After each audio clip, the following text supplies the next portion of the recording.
Hi, listeners. Before we dive into today's episode, I wanted to let you know that this episode is sponsored by The Draw Shop, and we've got something exciting for you.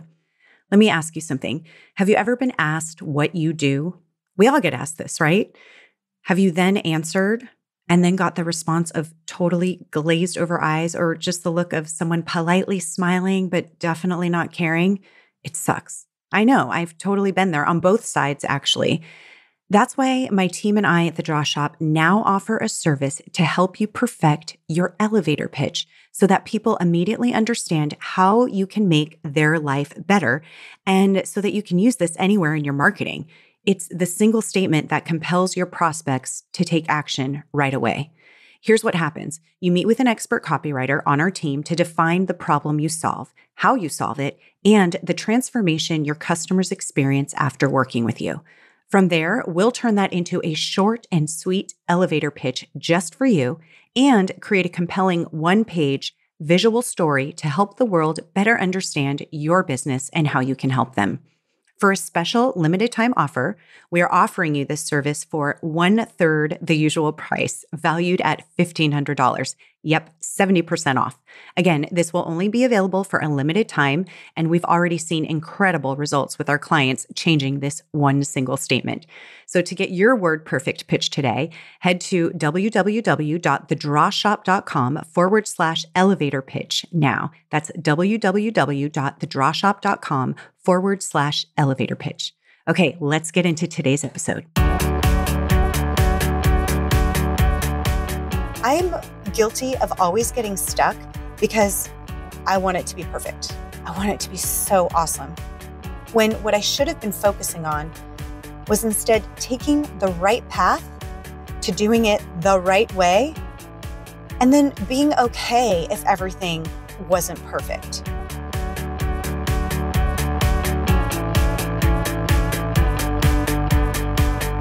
In episode 40, I talked about adding a digital course to your business. I covered what most entrepreneurs get wrong about adding digital courses to their business, how to come up with a winning online course idea, the keys to success when it comes to adding a digital course to your business, and how to make sure you actually finish your digital course. I talked about that because those were most of the things that I got wrong the first time I tried to make my own course. So today, I wanted to share my experience on actually creating a digital course the first time, and then after that, particularly the things I did wrong, and then how I got it right, so that if this is something you're considering doing, you can learn from me. I've been talking about this a lot because I have this feeling where I want to share it with everyone because it's such a great opportunity. And I feel like now couldn't be a better time to take this opportunity. And I'm not kidding you when I tell you, I am literally telling everyone, like from my sister-in-law, who is a marriage and family therapist and a professor, to my friend who can grow an amazing garden, to my husband, who's a genius when it comes to remodeling and flipping houses. I'm just mentioning it to everyone who could add this to their business because just about any kind of business could probably have a digital course. And it's kind of like, no matter what you do, there is this opportunity, and I really do believe that it can add incredible growth, and it's just a really great tool to supplement what you already do in your business. And by supplement, I mean in revenue, but also in value for your customers. So if you are listening to this, or you listened to the episode where I talked about the value of adding a digital course, then you probably have a spark of interest in doing it. And if you're not all the way in, I would guess the objection to adding a course to your business is probably not adding the course itself. Because after all, if I told you that it would magically be done and all the content was put together for you and all of the strategy to knowing what the course should be, who to market it to, how to price it, and how to get people to actually buy it, if all of that were handed over and done for you, I'm sure you'd be over the moon excited to add this to your suite of services or products. You'd probably be like, yeah, I'll totally take that opportunity of adding a course to my business. Like, who wouldn't want that extra monthly revenue coming in? But the real objective is not even the confusion of what kind of course it can be, but it's how you will do it. And so I wanted to share what it was like for me. And I'm going to be honest about it and tell you why I failed the first time and the mistakes I made. And then I'm going to share how I finally did it and completed it and how I'm doing it the right way on another course. I remember back years ago having the idea to create a course, and I shared the idea with a friend, and he said, "That's a great idea." I was like, "Yeah, I'm so excited. And how hard could it be? I mean, I know the content. I can set up a camera, film some stuff, and bam, this is going to be so easy." I was really excited. I totally thought with my smarts, I'm going to get this done. I'll upload it to a cool platform, put some marketing dollars to it, and bam, I'm going to help so many people. But then a year later, there I was in the same spot. But even worse, because I was totally deflated. I couldn't keep up with what I planned to do, and I kept getting stuck. And then eventually, I just quit. And I want you to avoid what I did so that you can do it the way that doesn't exhaust your funds or your time or your emotions and instead inspires you, which, spoiler alert, is what I ended up doing. And I'm going to come back to that a little bit later in this episode. So whether you're considering this or you already have a course maybe and you want to make it better, or you're creating another course like I am, I hope that what I share will help you in not making the same mistakes. So let's talk about some of those mistakes that I made.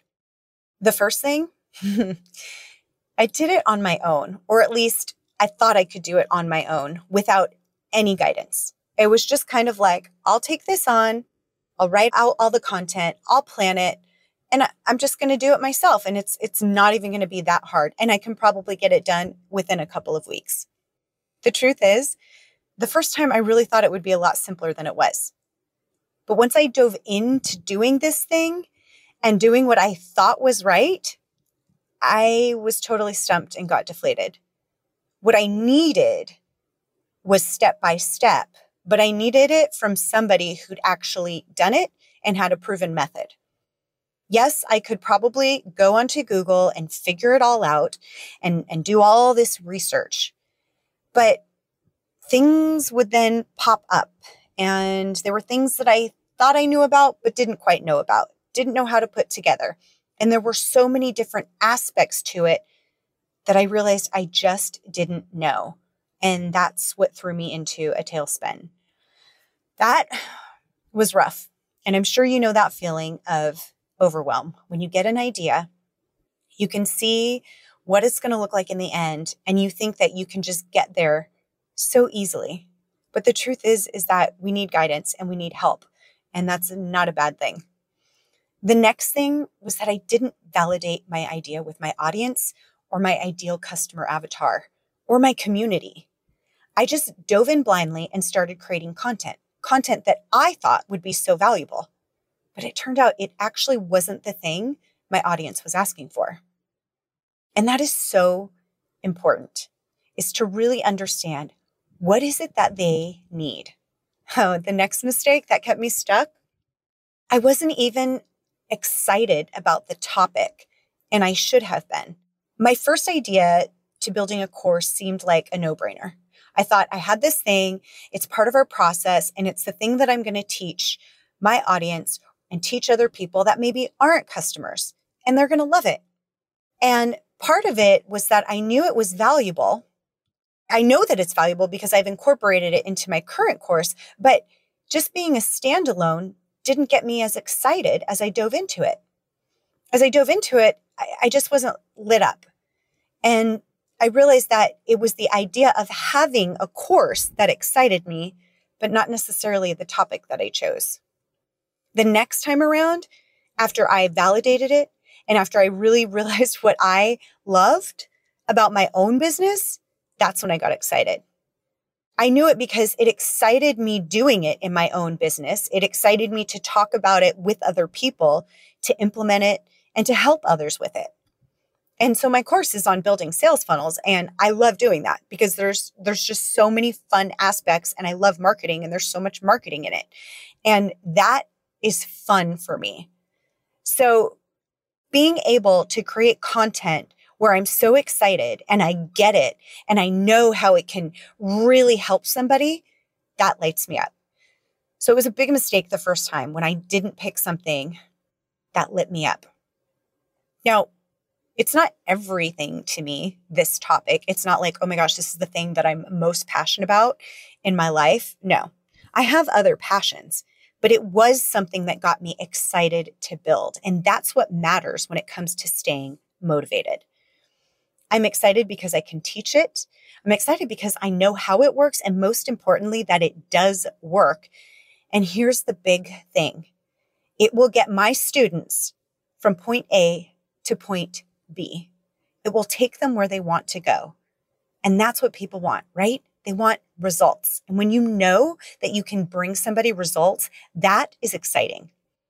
But even with that excitement, another big mistake for me was the imposter syndrome. My digital course coach, Amy Porterfield, who you've probably heard me talk about a lot, talks about this as well. And it's that whole thinking of, who am I to teach this? Who am I to teach these people how to create a sales funnel? Am I even qualified enough to be on camera and to teach this content? Do I even speak okay? Am I even interesting? What about all the other people that are doing this? Aren't they way better than I am? Okay, well, here's what I can tell you. That kind of thinking got me nowhere fast. I had to hear it from someone else, not even my own pep talk. And even though it's something I would say to somebody else, I had to hear it from somebody else that I needed to stop worrying about what other people think. And it's like, I knew that, but I couldn't quite grasp that mindset when it came to building a course and filming myself. I was totally underestimating how much I know.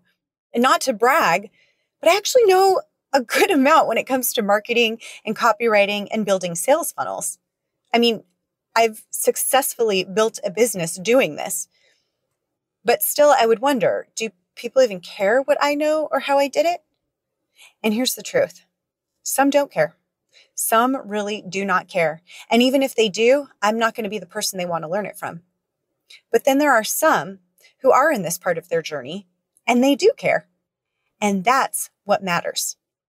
And what matters is that I need to go all in for those people. Next, oh boy, I overwhelmed myself with the digital course platform. I spent money month after month on a course creation platform that I never ended up using. And then I spent money month after month on another course creation platform that I never ended up using. I just bought what people suggested on different boards or emails that I received, and I bought in so quickly that suddenly I had all of these subscriptions every single month, and my platforms were blank. I had no course material uploaded, and that definitely wasn't serving me at all. I got too hyped up on having the course and the platform and all that it can do and looked at all the bells and whistles, but I didn't really know how to use it and how to put it all together. Oh my goodness, which leads me to another big mistake. I set an unrealistic time frame to figure it all out and have it done. I tried to squeeze so much in so that I could have it done by a certain date. And with not knowing what I was doing, none of these goals got met. Of course they didn't. How could they? I was like, I'm going to have this done by the end of this month, and it's going to add this to my quarter, and I'm going to achieve this goal and that goal. Oh my gosh. All that did, especially as I kept seeing more information and wondering how and when to do which part of the course and how to put it all together. Oh, holy cow. It was such overwhelm. And you know that feeling when you set yourself up so big and the goal is so big and you get so overwhelmed because day by day goes by and you realize you have not even inched yourself closer to where you need to be. Oh, it's the worst feeling. So because of that, and then also not knowing how to even price my course or what that price point might be, I also set an unrealistic goal for revenue. And ultimately, with all of this, I overwhelmed myself so much. I got to the point where I just threw in the towel and I quit. And as any of you entrepreneurs know, you hate failing at something, even if you know it will lead to something else. Of course, we all know that mistakes, if you allow them, can lead to opportunities, can lead to something great. But that interim, that moment when you've quit and when you failed, well, no matter what, it just sucks. It's an icky feeling to quit on something because so many of us want perfection. We want to meet those goals. I'm guilty of always getting stuck because I want it to be perfect. I want it to be so awesome. When what I should have been focusing on was instead taking the right path to doing it the right way, and then being okay if everything wasn't perfect. But getting stuck on perfect means that it will never, and I mean never, get done. But as much of an entrepreneur's experience will go, it was all of these mistakes that led me to the victory. I think I know your type. Let me guess. You're the kind that's 100% willing to put in the sweat equity to get after your goals, as long as you're given a step-by-step process that leaves nothing to chance. Am I close? Okay, then let's get this out of the way.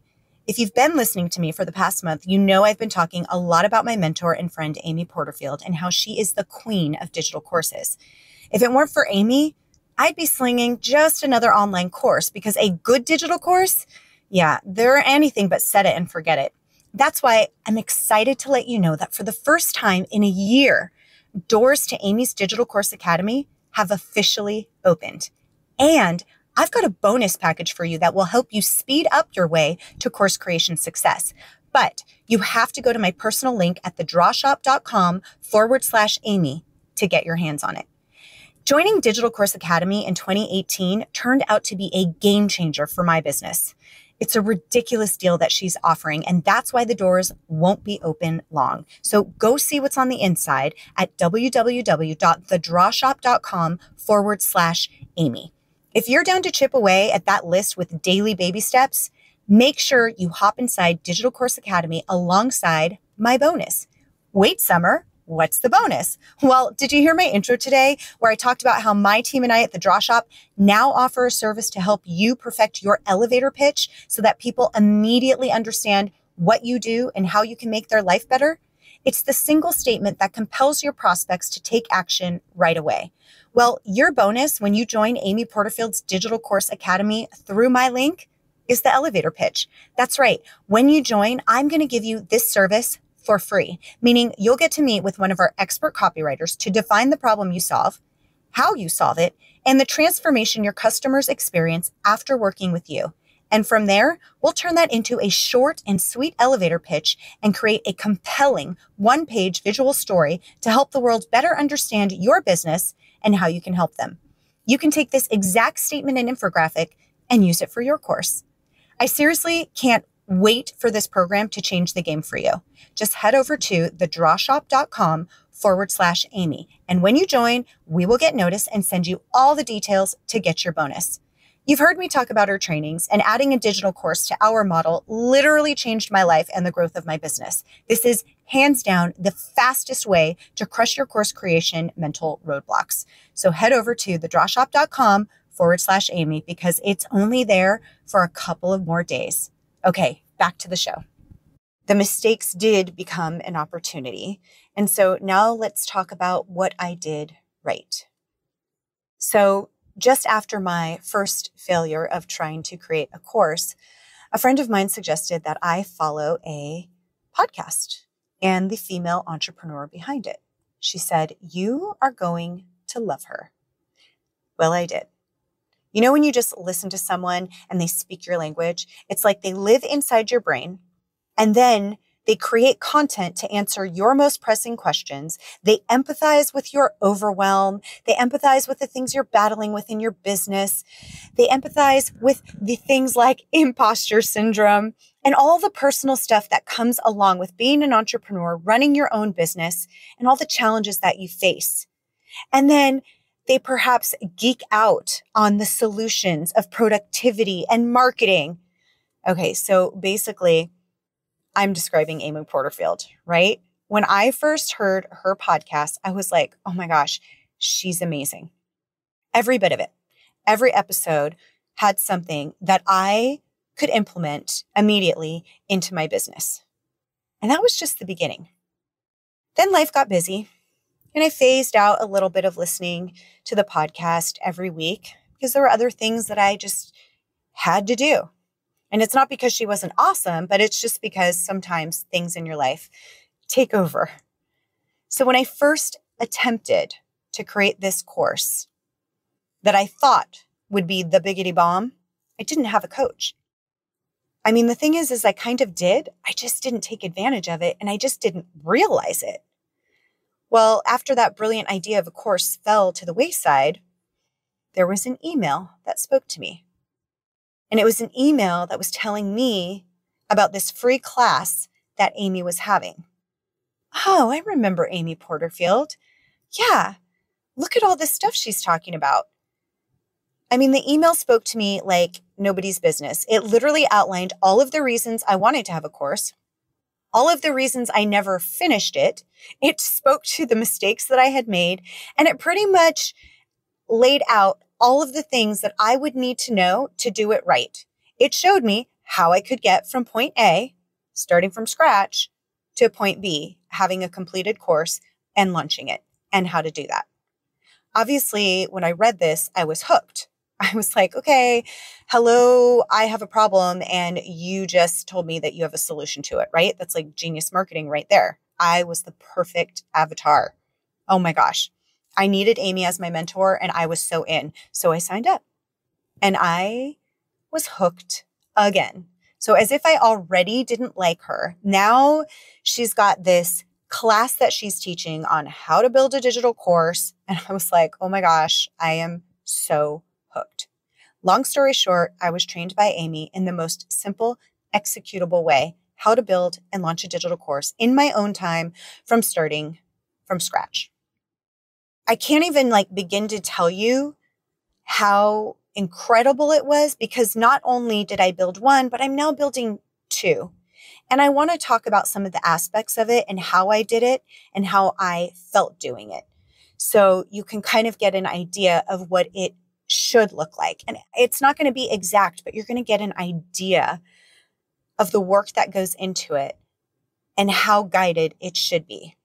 So in the beginning, she literally helps you put together this whole plan so that you know when you're going to be launching, what weeks you're going to be working on. You really just have this whole vision of where you're going and you fit it in to match what you've already got going on in your calendar.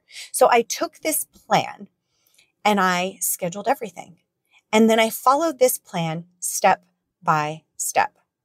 And one thing I know is that if you give me everything at once, I will get excited and I'll look at what that outcome can be. And I think that I can do it.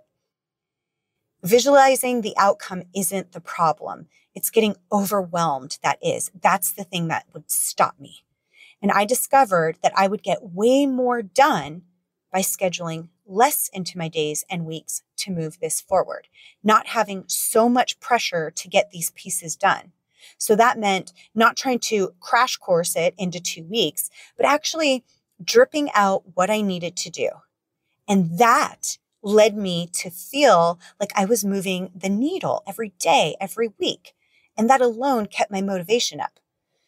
So that's how I actually got this done. Because I can tell you that if you cram too much into a short period of time, that's when things start to fall off. They pile up and pile up. And then you get overwhelmed. The excitement dwindles. And then the quality of the work that you're doing is really not good. And then you start to second guess that maybe this is just too much and it's not worth it. So in order to do this step by step, I only scheduled and put on my calendar what I absolutely knew I could do. Then, and only then, if I wanted to, I could jump ahead. But for the most part, I took small actionable steps each day and moved the needle significantly each week. Way more than I got done the first time when I was trying to do it all within a short period of time. So let me explain it like this. There's something to be said for the slow and steady wins the race. You know, that whole theme. I am one to get so excited that I want to rush to the finish line because I see that outcome so vividly, which is great. I love visualizing. I love that. But in saying so much yes in such a short period of time, it made me end up saying so much no. See, I kept adding more and more to my list so that I could get this thing launched super fast. And I like being accountable and I like having deadlines. But have you noticed that when you squeeze too much into a short amount of time, you end up not only not getting that stuff done, but you are now in this state of overwhelm. And then you start to slow down on all of the other things that do need your attention because there's still other things that need your attention. Whereas if you give yourself realistic actions that you can achieve in a realistic time, suddenly you look back month after month and realize how much further you got. And that was my experience. What I loved about Amy's path is that she pretty much does this for you. She tells you what you need to focus on right now and not even think about the other stuff yet. It will come. But for now, just think about this one thing. And that alone was gold for me. It was so freeing because then you're doing each step with total intention and you're doing it the right way. You're being mindful. And let me tell you, when you do something with that mindfulness and that intention, the outcome is so ridiculously good compared to just rushing through and trying to get it done quickly. So now let me dive into what we did. We started with the most important part, which was what kind of course will this be and why?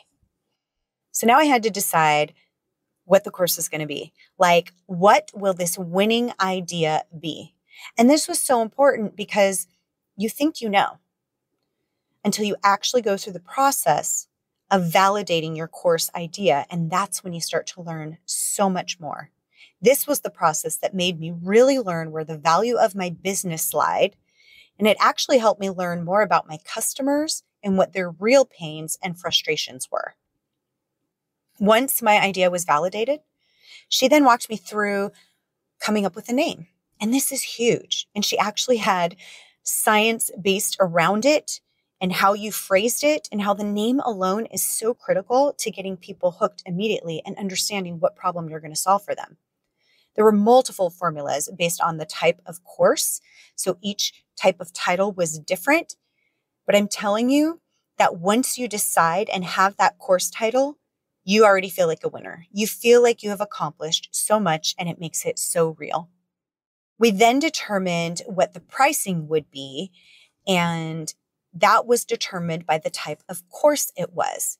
And again, something I had totally gotten stuck on before and couldn't see the forest through the trees. There's nothing like the right mentor to pull that out of you and ask the right questions.